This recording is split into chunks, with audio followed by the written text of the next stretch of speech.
Here is the Flynn lock from Sparrows. They're calling it an arcade lock, which resembles a wafer slider type lock. And you see the key here, as it goes in, it'll push the wafers inward. And so you can take a flag and push both of them inward, which is what you need to do.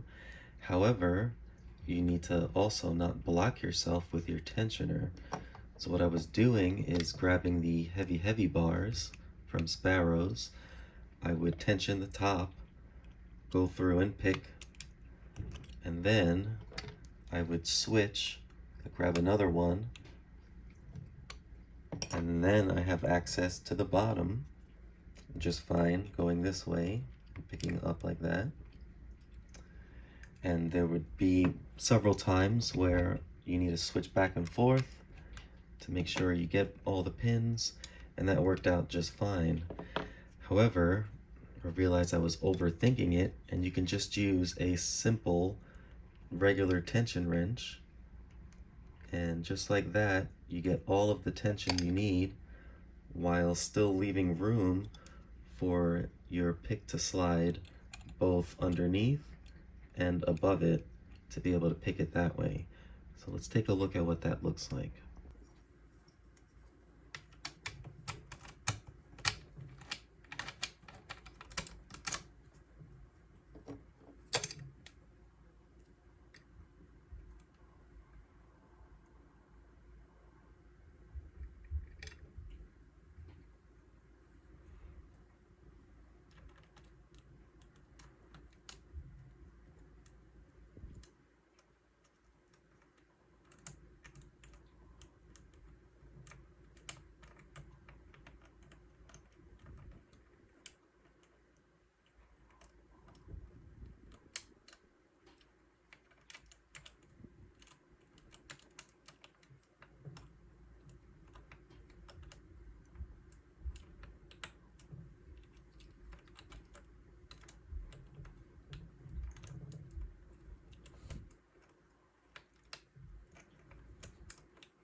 There we go.